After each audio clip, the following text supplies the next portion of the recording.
Professor Mbithi was the Vice Chancellor of the University of Nairobi, he never allowed a council to operate. They took the council led by the gentleman sometimes you host here, Dr. Kirui of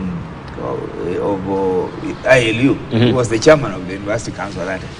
Dr. Timothy, yes. They took him to court several times. They made that council very dysfunctional, and for a long time the University of Nairobi operated without a council.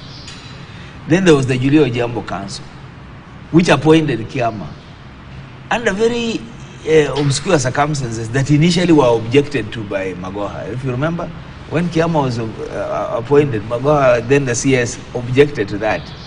Kiama went to court, and quickly the whole thing reversed. Before that, Umtata and others had been taking up court issues around the University of Nairobi and so on.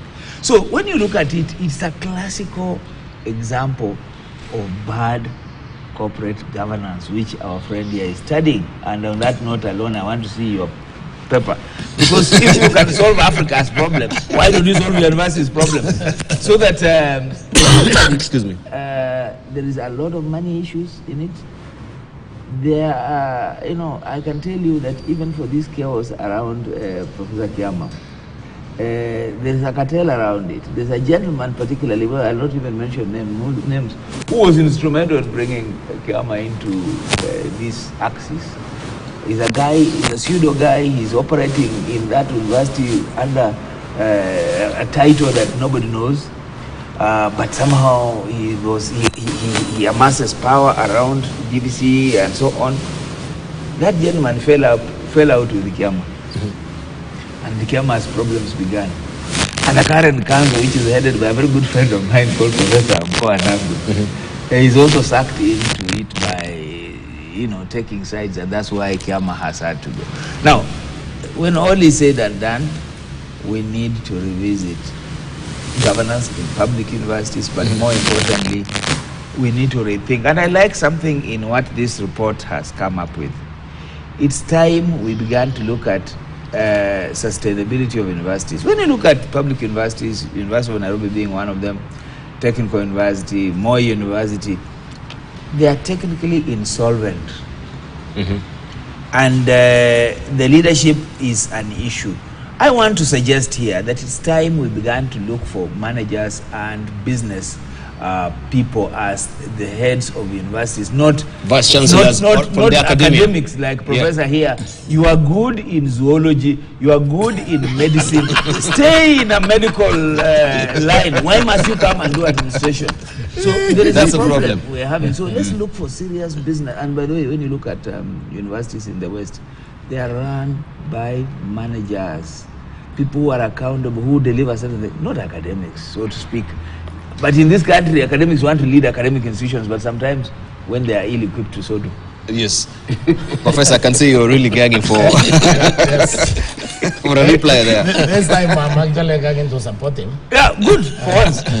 What is wrong with public universities is what is wrong with the country. Okay? I just want... It's not exactly right. It's not because you are professor of nuclear physics and suddenly you think that qualifies you to manage. I want to agree with me, that does not qualify you to manage. The problem is hiring people because they are loyal to the government, not because they are qualified for anything as a matter of fact. Okay?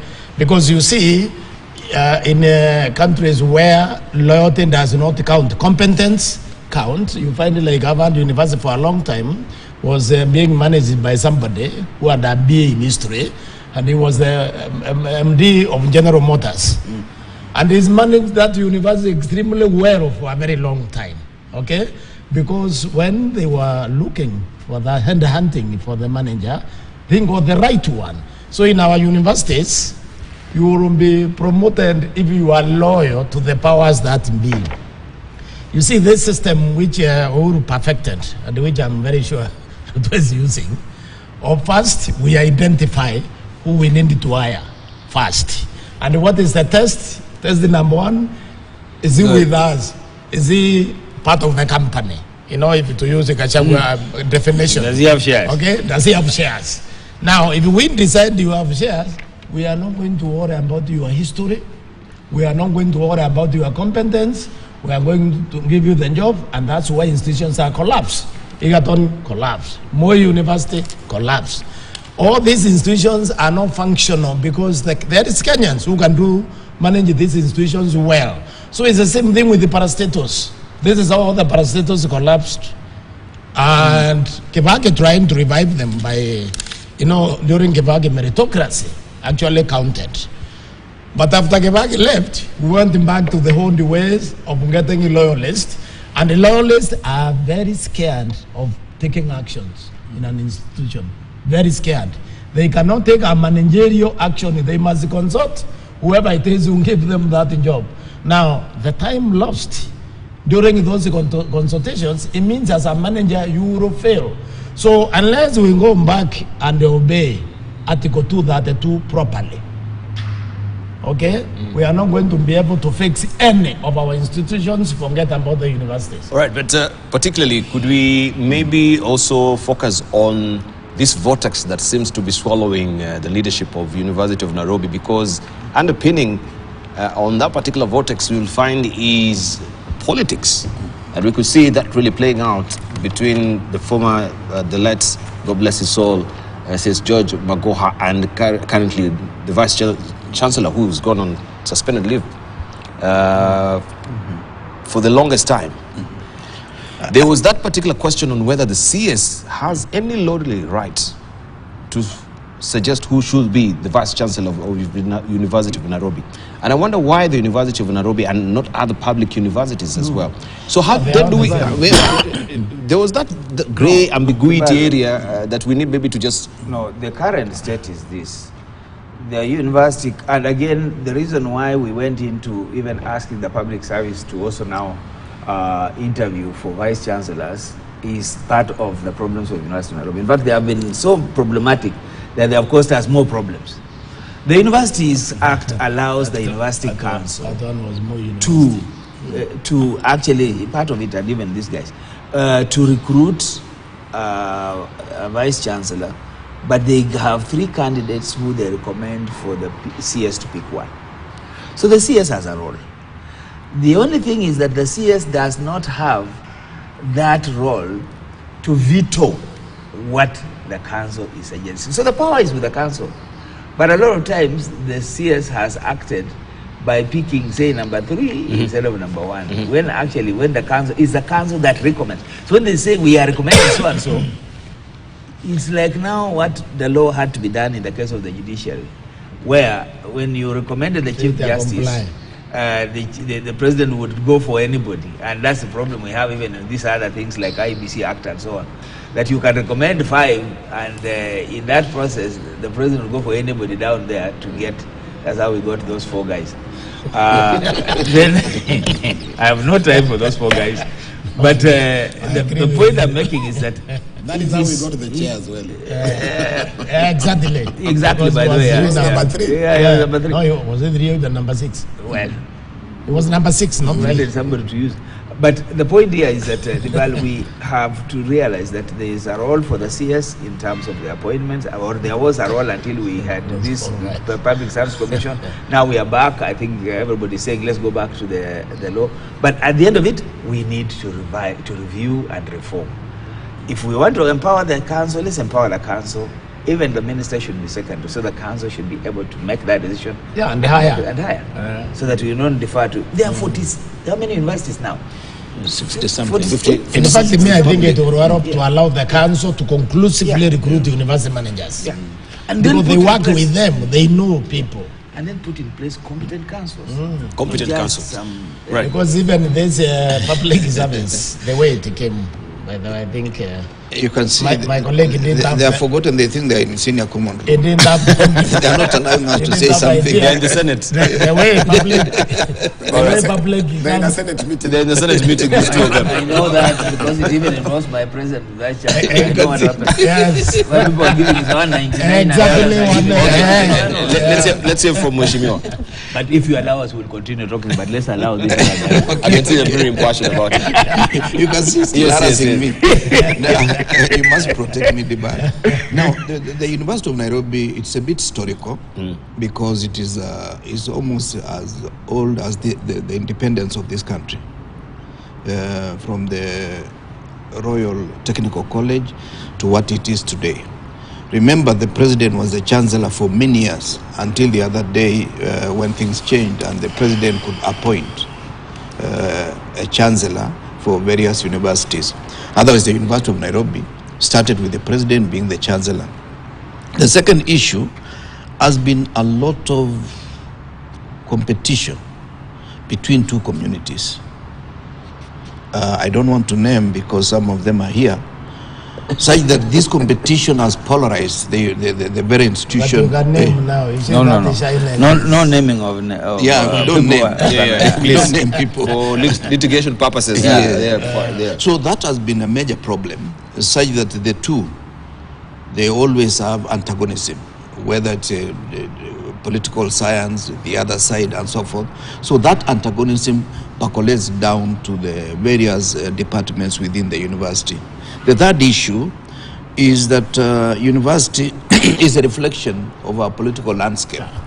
The way we behave here is the way university people behave, and people patronize, are patronized by the state and the political systems pervading the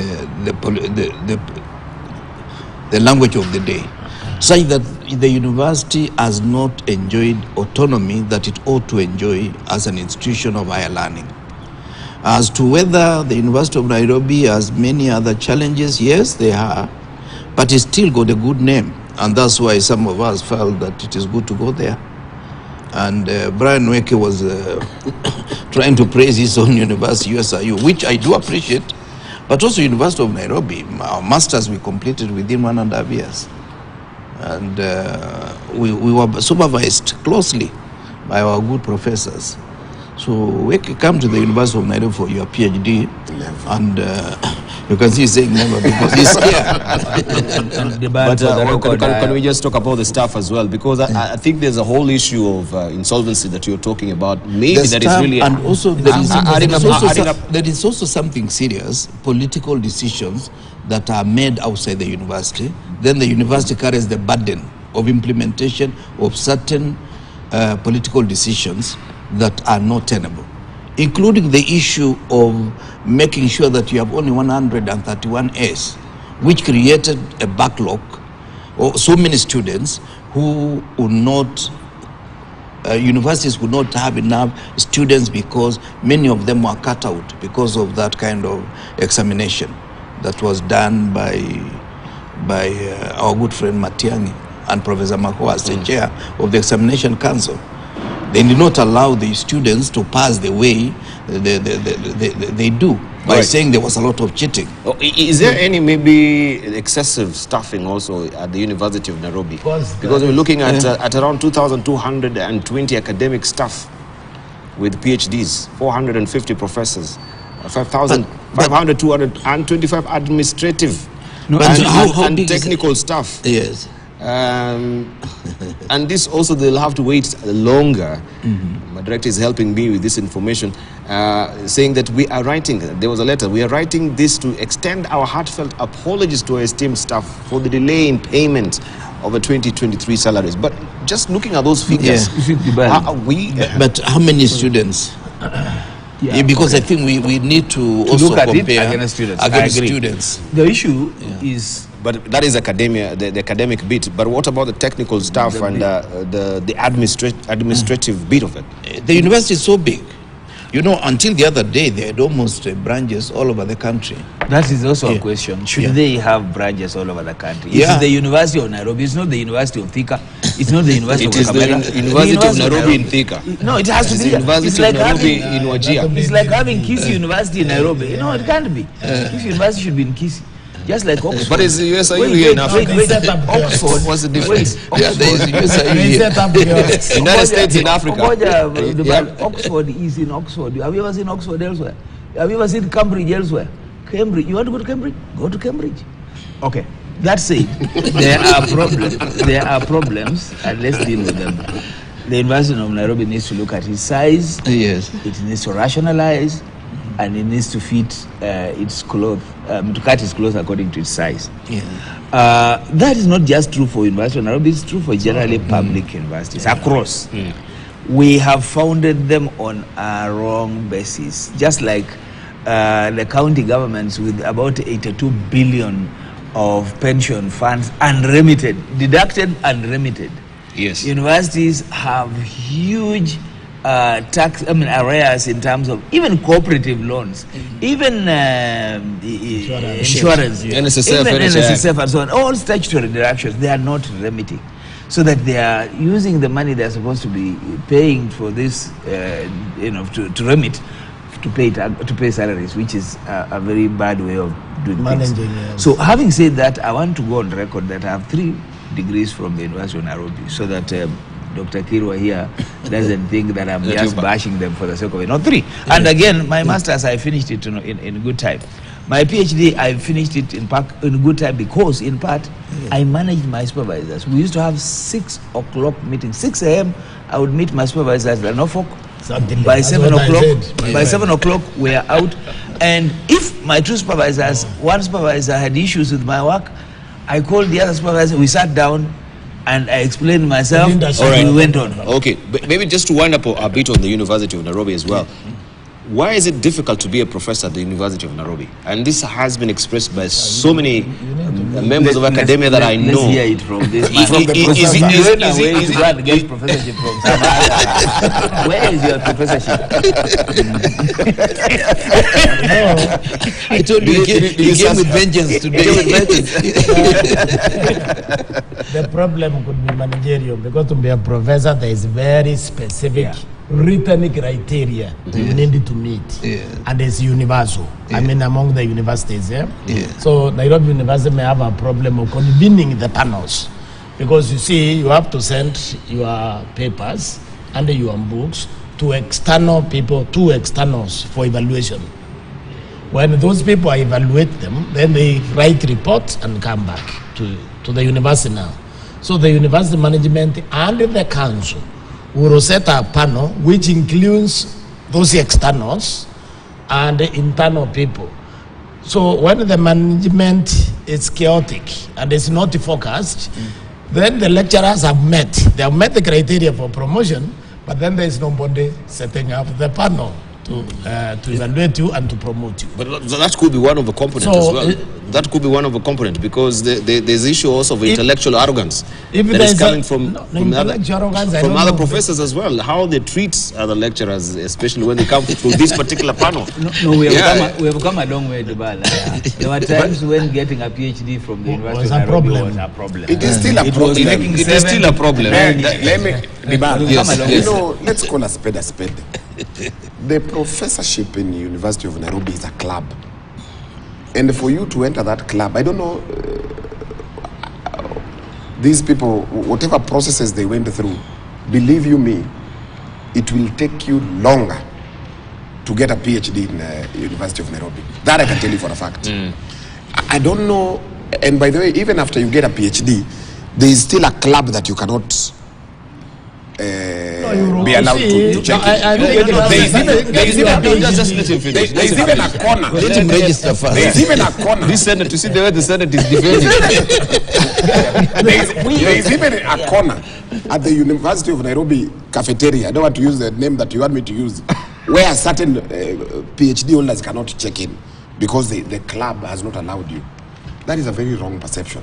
You know, I was telling these guys when we were on a break, I did my master's at USIU. And I want to tell you very clearly that those guys are running a very decent program. There is a very clear accountability mechanism between the school, the lecturer, and the student. And after every semester, we actually evaluate the lecturer as students, and it is presented to us. And it said, so-and-so, Dr. Martin Olo, this is what the students think about you. You need to improve on this, on this, on this. And let me tell you, you do an exam, you do a paper, the turnaround time is amazing. Why don't we have such things in public university? No, yeah, they should, because if you do that... You do not have, Professor, don't lie that you do. You do not have. I've given you a case here. We have a student here who cannot say the truth. Has been muzzled. By the way, how long have you now been at it? How long have you been at it so that we can audit? What? This PhD? How many years now? 2. He's on course. Yeah. He's on course. Yeah. Okay, we need to wrap it up. And it was interfered by COVID. We need to wrap it up. Yeah. Even before we do that, we can It was see... interfered by COVID. Can we talk about the retirement age as well? Especially for the professors. As it is right now, it is 70 years. Yes. Yeah. Is there any rhyme or reason why we have it at 70? Same reason. No, wait. Getting to professorship, my friend, is a journey. and there are few professors. Leave alone what you are hearing. It's a journey if you're a Johnny come lately. You can begin while you... Yeah. No, it's a long There journey. are some professors in their 30s. Yes, that's some what we professors in say. their 40s. Absolutely. Yeah. But generally, professorship is a journey. It's about academic publications. It's Yeah. about Supervision. supervision of PhDs. Public engagement. There's a lot to get there. There's a Like lot. you were saying earlier. If the machinery is working Yes, seamlessly. as you were saying earlier. If you don't get the frustrations that we hear from the panel, it's not constituted, your publication, you cannot get a peer review. Now let's go back to where we're saying. Even to get to professorship, it should be driven by you who wants to get it. Exactly. Because you have met your criteria. There's a point system of how many publications you have done, books, journal articles, management, the role that you have played, generally a contribution to society. Those criteria are there. If you have met them, make an application and go on. Yeah. If you have done a PhD, it's not enough to have a PhD and go and sit under a tree. Publish or perish. So the only way, so that's why when I see somebody calling himself a PhD, I'm okay. Then I start asking, so when did you last publish? And I keep interviewing them, and they say, oh, you see, I said, you have not, because don't just get it and sit down. Show us the productivity. As I talk to you, part of the reason why I've cleared 2 chapters. I sent one to my student at 2 o'clock, and I sent another at about 4. I've told them to go on. One, I've just even received the Turnitin report now. So you produce depending. So when I go, I will have supervised X. I'm right now supervising a PhD, somewhere, a master's, So all this work, once I've finished it, I put on the table. When I face you, Brian, even if you're the chairman of a council, which I know you could be, depends on who is in power. If you try to challenge me, because you say, but there's the councils that have to convene. It's the chairman of the council who has to do that. And then that's why we even insisted that if you are to be the chairman of a university, you must have a PhD. You must know the rigor of getting PhD, so that when we bring a professor to promote, you know what to do. Not just get somebody from I don't know where. I don't want to say. And that is where the problem lies. So it has to be at 70.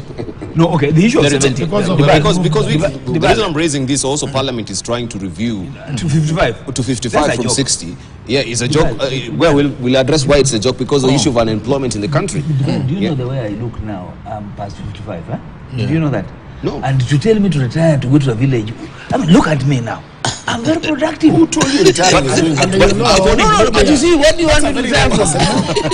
Listen to this guy. Look at this guy. What do you want to retire back to the village? No. Go start something new. Go start a new chapter in your What do you life. want him to go and do?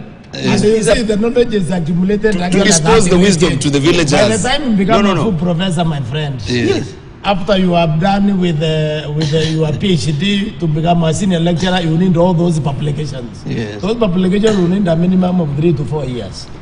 Okay? Now, when are you getting the PhD? You're getting the PhD at 24. Usually, I'm getting your PhD in your late 30s. Yes. If you are going through the rigor of the system. Yes. Yeah. The rigor of the, so, by the time you become a full professor, you're in your 60s. And now you want to retire basically when he has reached the pinnacle of his knowledge. The man is productive. Infusing knowledge. But you can go and dispense now in the village. We have the village, that's what they're saying. Anyway, on a lighter tone. But seriously. On a serious note, On a serious. I was supervised for my master's by the late HWO, as you know, Kothogendo. And of course, when he finished with me, he went to Ethiopia, and when he never came back alive. But I can tell you that sitting under that man's feet anytime was refreshing. I mean, anything you write to him, he was I mean, he kept telling, but have you looked at this? He was still very critical and very with it. So it's not about age, it's about productivity. Now, I am for professors not retiring at 70, even at 75. Because at 70 you retire, but you can be contracted for the last 5 years. You can be the emeritus professor, so you don't have to actually, as a fellow. Come and lecture. Yeah, not through the system that you live your own pension, you are salaried. Why can't we also review this particular retirement age? Where Dibal, if we peg it at 55, that professors should retire at 55, I can assure you, I can almost assure you that the number of PhDs completion in this country will increase tremendously. What will bring them up? Now, because there's no inspiration. You see, these guys, what they do, because they are retiring at 70, they are saying, let these guys, and where are they? Let them come slowly. They are saying, but they must mature. They must mature. Yeah, let them mature in the process. Yeah. If they retire at 55, believe you me. You know, some people need to understand. In some universities, you have only 4 professors. In some universities, four, like 1, 2, 3, 4. Yeah. Some don't have a professor in a faculty. Yeah. And you are telling these fellows to retire at 55. These fellows will never reach. Why, you see why they did that even with the judges? Because even the judges, the idea of retiring at 70 should not actually have arisen. You know, in America, you have to apply to retire. You understand? You have to write an application as a professor, and they say that I now want to retire. Okay? Because you assumed from 70, your stock of knowledge, okay? You don't have to sit with the student for 3 hours. You sit with them for that hours because your stock of knowledge has grown. So you see all the angles, the youngsters are not really able to see because there is nothing you haven't seen through that academic journey. So the idea of benching the academics together with the other Kenyans, the normal other Kenyans, it's just one of those interesting experiments that we like doing in this country over and over again. All right. Okay, we're talking about the leadership crisis at University of Nairobi as it is, and we're not new to this particular information where every other time we have to go through the rigmarole of seeing all the suckers as far as the leadership there is concerned. But even what we're discussing is very key, and we're talking about cartels now within higher learning. We've seen this populating also within the Engineers Board of Kenya, where we have consummate engineers who they know whatever nuts and bolts to tighten on an infrastructure or an engine. They will not allow young engineers to even join. But we can talk about that particular war. It is true. The young engineers have been. What you're saying is there's gatekeeping. And it's not just among engineers, it's among other professionals, the nursing, it's among the lawyers, the Council for Legal. I mean, there's gatekeeping. What we are saying is that is not right, because as long as how then do we address that? Because we can always talk about gatekeeping, but it's always been there. Nothing has been done about it. Let's take the case of CPA. For a long time, one has known how CPA qualifications are achieved and the role of CASNEB, and that goes on. Nobody raises issues. You pass your exam or you fail it, you qualify and you go on. CPS, the Certified Public Secretaries, again, there's an exam process. You finish, you go through. Same to Council or Legal Education. You go for a bachelor's, you finish, you go to Kenya School of Law, you finish that process, you pass it. Now there begins to be issues. Oh, there are too many failures and whatnot. Maybe there's a point there. Need to look at the reforms, no doubt about it. And it's not the first time that the students have complained. Yes, not the first time, so maybe there's need to look at it. There is the problem. And so what I'm saying is that every experience ought to be looked at with the context in mind, so that we look at, So for example, for law, let's look at it. And there's need for us to reform the Council for Legal Education and the role of the Kenya School of Law in training. And of course, you know now there is room to expand, not just the Kenya School of Law to teach people to qualify to be advocates, but now that is also being liberalized, so that's not one institution. Right. But the examiner is one, just like for CASNEB, they examine for CPA and CPS, and that is okay, so that you keep the standard and you make sure that the people who are qualifying are all of the same. But why do we get sounded that when you are maybe doing the same course, if you want to go through the continuum of getting the CPA in this country, it is extremely difficult. And when you go through the British system and the SCCA, you sail through very easily. I don't think so. I have a son who became who is a chartered. When you get chartered. But it's a process and it's tough. No. Yeah, I know it's a process, but the frustration that you get here is not the same that you can actually get through those systems. I mean, they will bear you. The value you are listening to the lazy guys. No, not lazy guys. This thing needs to be tough. To get into a profession, my friend, needs to be tough. Let's hear from Moshima. Welcome to you. Quickly, what my colleague is saying here. Law in most countries is a second degree because it's a serious thing. When you go to medicine, first you do pre-med before you go to school medicine. You see, what we have even done here is in downgrade these professions, not slightly, because we train well. But we follow procedures for you to be released as a doctor to the public. 17 years. Because of all those procedures you must go through. The same thing to be released as a lawyer. Because you see, when you are a lawyer, an accountant, or a doctor, the kind of damage you can do to society, if we allow mediocrity, is extremely high. You understand? So this, you must tighten this procedure. So when you reach there, I mean, my colleague here told you he's 55 years, but he's still not a professor. He's working on it. You see?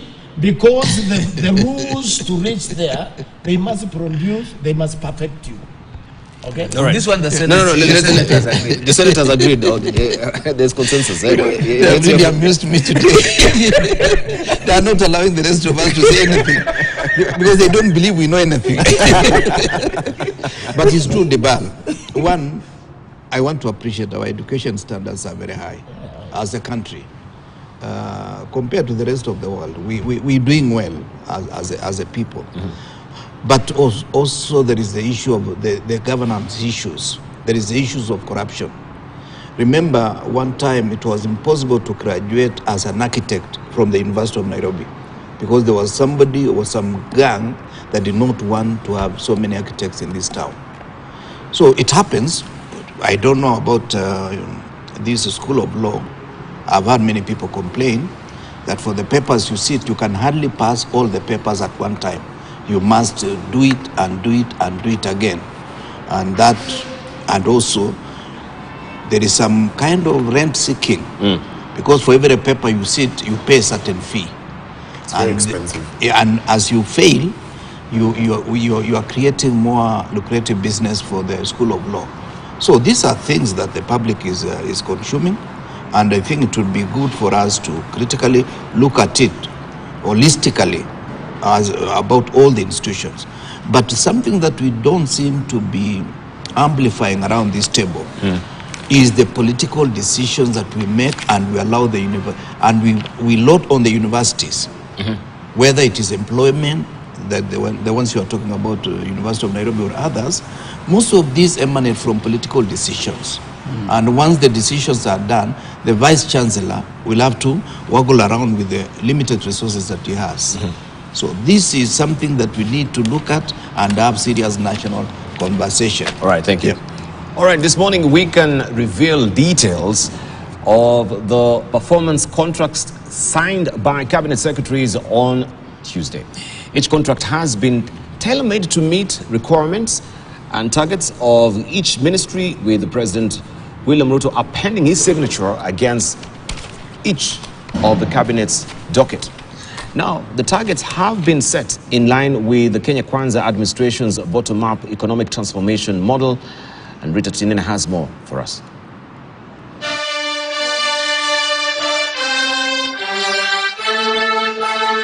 With the Kenya Kwanza government nearly 1 year in office, the Ruto-led administration has embarked on a performance-based assessment for its CSs. They put pen to paper on Tuesday at State House, Nairobi, during a ceremony witnessed by a tough-talking president. Many of you, the people I speak to, don't even know what is going on in your ministries or departments. You have very scanty information. KTN is now in possession of the performance contracts, which run from the 1st of July this year to the 30th of June next year. Several targets cut across all ministries, among them expected to utilize 100% of the approved funds from the Exchequer, not exceed 1% of the actual budget allocation, implement the presidential directive on attainment of 10% national tree cover, award 30% of tenders to youth and women and 2% of the 30% to persons with disabilities, and digitize at least 25% of government services. For the National Treasury, CS Professor Njuguna Ndung'u has been tasked with mobilizing 198.6 billion shillings from external sources and 521.5 billion shillings from domestic sources to bridge the budget deficit. He will also be expected to implement a fiscal framework to gradually reduce the fiscal deficit from 5.8% of GDP to 4.4% of GDP in the 2023-2024 financial year. To finance Ruto's administration ambitious transformative agenda, Njuguna Ndung'u has been tasked with the implementation of tax policies and administrative measures geared at raising total revenue to a tune of 2.9 trillion shillings, an equivalent of 17.9% of GDP in the current financial year. He will also be expected to mobilize 14.3 billion shillings from the Global Fund for HIV, TB and malaria interventions. In line with the bottom-up agenda, Education CS Ezekiel Machogu is expected to raise appropriation in aid to 3.5 billion shillings, provide capitation grants to 13 million learners, provide upkeep support grants to 131,000 learners in 480 schools, and increase enrollment of learners with special needs in public primary and secondary schools. In the Ministry of Agriculture, CS Mithika Linturi signed the contract committing to procure 200,000 metric tons of fertilizer to benefit 4.5 million farmers. He is expected to register 25,000 farmers for the National Value Chain Support Program and register 450,000 farmers to benefit from crop insurance, as well as avail 14 metric tons of certified cotton seeds to farmers in 24 counties, among them Busia, Siaya, Baringo, Embu, Murang'a and Marsabit. The targets may be specific, but the contracts do not specify what action will be taken if CSs fail to meet their targets. Rita Tinina, KTN News. So it's a matter of performance contracts as well. And it is King Louis XVIII that said that punctuality is the courtesy of the kings and the gracious politeness of princesses. And of course, we saw punctuality was not observed during this particular meeting. You can see in this editorial cartoon, CS Kindiki and CS Moses Kuria, who were late, and the president is smoking hot. He's fulminating in anger. He's blown his gasket. He's reading the Rioters Act. And this is what has led now to just this performance contract. But that is just emblematic of the mediocre performance that is coming from the CSs. People have been questioning also the caliber and the content that we have from our CSs. Some of them, others have said that, you know, it is purely ceremonial office. The engine behind the offices is what really matters. The PSs, the technical team is what that really matters at the end of the day. But they say leadership rises, or on organizations it all rises or falls on leadership. This is what he had drawn there, Victor, and we can see here incompetence is tolerable. Punctuality is where I draw the line. Let's just begin from there. Actually, that's the story. That's the story. Okay. You see, Dibal, let's begin to ask the question: where does responsibility and public service delivery turn? It turns on the public service. So that it's the various ministries, the various directorates, the various principal secretaries that ideally run and account for government. And of course, the ministers or the cabinet secretaries provide policy, oversight, leadership, and so on. So if you want a competent policy maker in a cabinet secretary, then you know what you're looking for. If you want competence in the public service, then you also know that the heads of those public service arms, the PSS, for a long time, PSS were always technical people who rose through the ranks because of experience. Somebody like Mudaura, a very good example of what a principal, a civil servant was. Even at his advanced age, was still the pivot behind Mwai Kibaki's leadership. Joseph Kinyua, a career civil servant, rose through the system. Mwai Kibaki himself, a career civil servant, somebody who had spent all his time in public service, getting onto the pinnacle, was able to get hold of government and lead it well. The problem we are having today, and right from the Jubilee time, is that you have people at the top of government who are essentially politicians. They have no track record of ever run anything or any private company or any public service. Even a shop. Even a shop. No. They say this. They are selling chicken and other things. So the point then is that when you have people at the top, then you expect that they will surround themselves with people who have the net experience, aggregate experience of public service. Now they go and pick everybody else except competent people to be cabinet secretaries, and then you pick principal secretaries who then are anybody else except career civil servants and so on. So what do you expect? That you can tolerate incompetence, but you cannot tolerate them coming to meetings late. So that cartoonist guy is spot on. Of all the things we are saying, you cannot measure what you don't have. You cannot expect somebody to deliver what they don't know how to deliver. You cannot expect reforms to come out of a cabinet secretary whose total life and training has never epitomized reform, so to speak. So here we are, setting ourselves up so we can read the Rights Act for all we want. So do you think this is purely a public gallery, a PR exercise that is coming from government? Because they knew, those are whole debates. The other Senate member. About the language here, can I tell you? What we say in management is what cannot be measured, cannot be done. Peter Drucker. Okay? Yeah. Now look here, timely release of capitation. What is timely? Timely is it in a week, 3 months, that's a standard. 4 months, okay? Improve transition. Improve from what? To what? To what? Tame inflation. How do you tame it? By the way, Zero revenue. My friend, look, the language itself here tells you that they did not focus, that they are unlikely to do anything. Prudent management. What is prudent management? But Prof, I think it's unfair for you. Absorb a lot. No. I think it's unfair for you. You need to read contextually, because you're just reading the highlights as well. You see, the highlight is supposed to be so specific because there are specifics here. Mobilized 14.3 billion. That's specific. You failed to do that, we know you didn't do it. So we are saying, even the capturing here, this fellow captured it because he wanted to highlight this mistake. I can tell you, one thing I've seen with the Kenyan journalists, these fellows are very brilliant.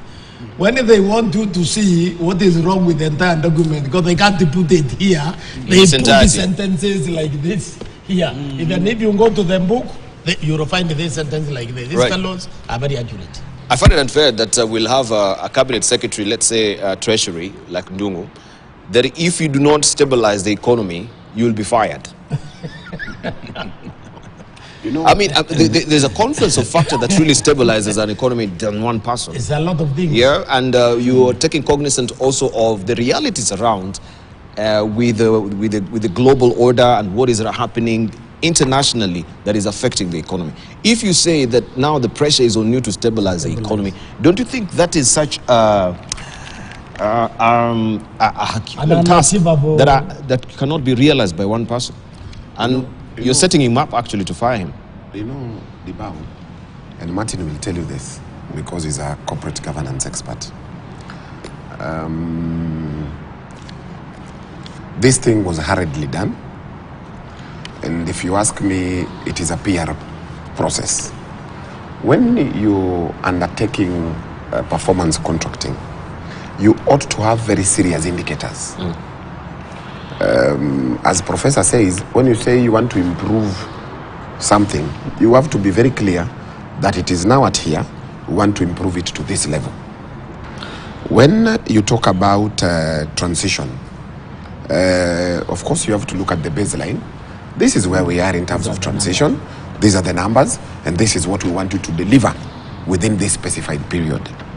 And we will conduct evaluations for that particular level. When you talk about capitation, then you have to put a timeline to it.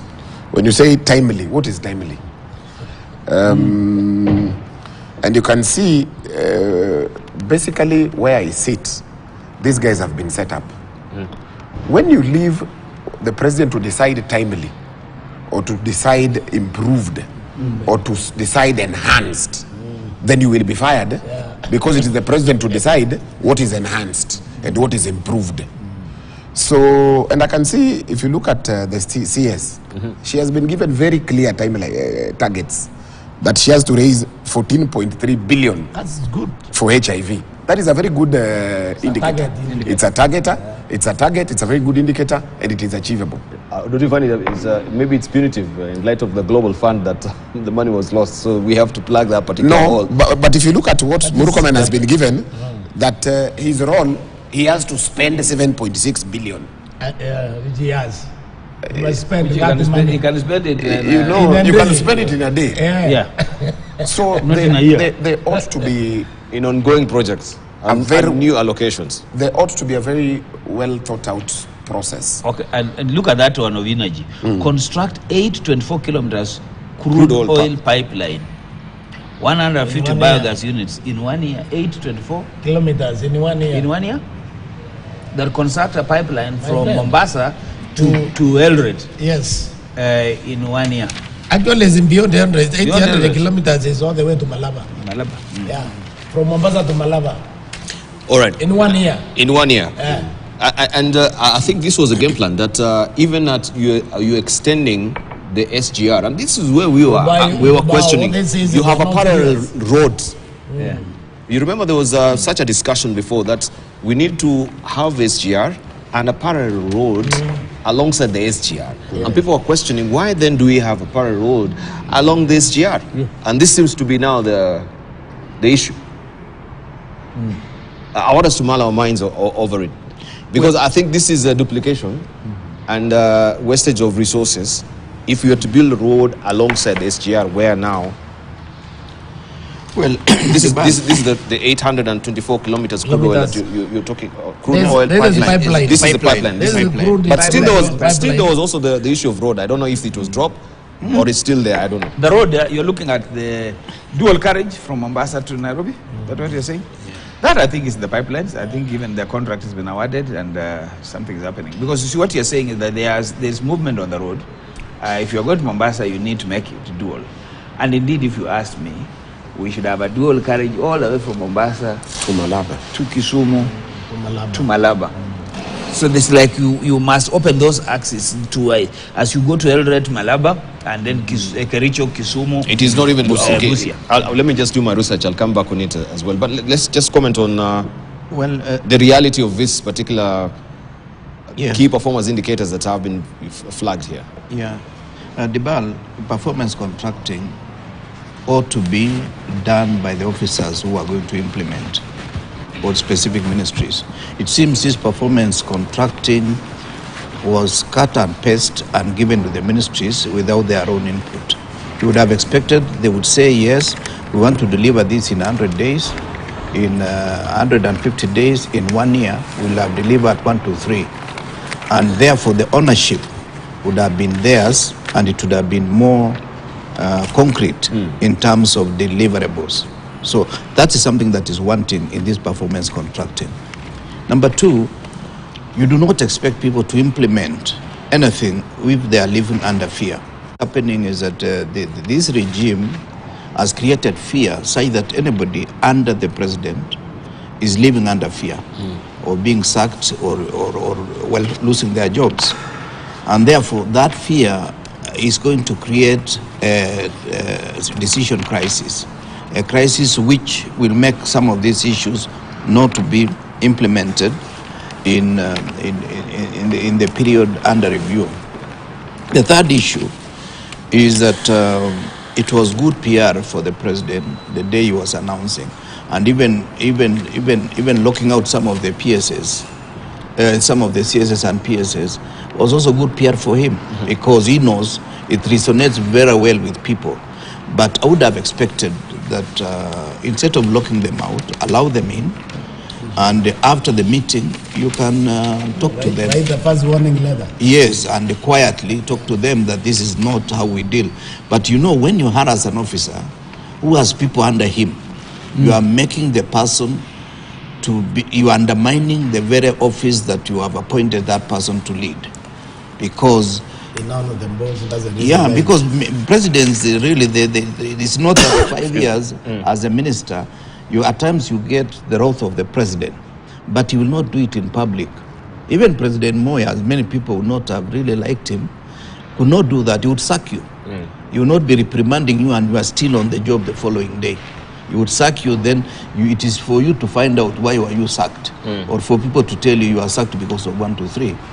But this kind of thing, the president is undermining his own administration, because the moment you make people look like they are under the spell of fear, then you do not get the best out of it. The last time I knew is that if you get good professionals and you put them together and you allow them to synergize as a team, they will give you better results than if you are to micromanage them. Yeah. And so there is a morbid fear even within these offices. Yeah. I wanted just to tease out the question to join up with this. Confidence of his cabinet, because we've seen the president introducing other advisors around his cabinet that were questionable under what provision of the constitution were these purely advisors, and he was very categorical from his letters. They are coming all there on a par with the cabinet secretaries as well. Yeah. What sort of signal or message then is he sending when it comes to read the Riot Act? Yeah. The gesture again of inviting outsiders, so to speak, within that particular. If you allow me, Dibal. Can I just take a short break, then we circle back to that? And don't give to the senator. The senator can say on this one, the Senate is quiet. The senator of the University Council. Yes. Good enough. Allow me just to take a short break. We take a short break. When we circle back, of course, we continue to look at the leadership. The cabinet secretaries, are they up to scratch as far as leadership is concerned, or the president has to worry? Remember when we had this voting in Parliament, I remember the nominated member of Parliament and chair of ODM, John Birdie, had scruples and he raised hesitation regarding the caliber of his cabinet secretary. And he said it is a skunk. Is a skunk now emitting his foul smell? And the president is smelling it and reading the Riot Act? Look at it on the other side of a break.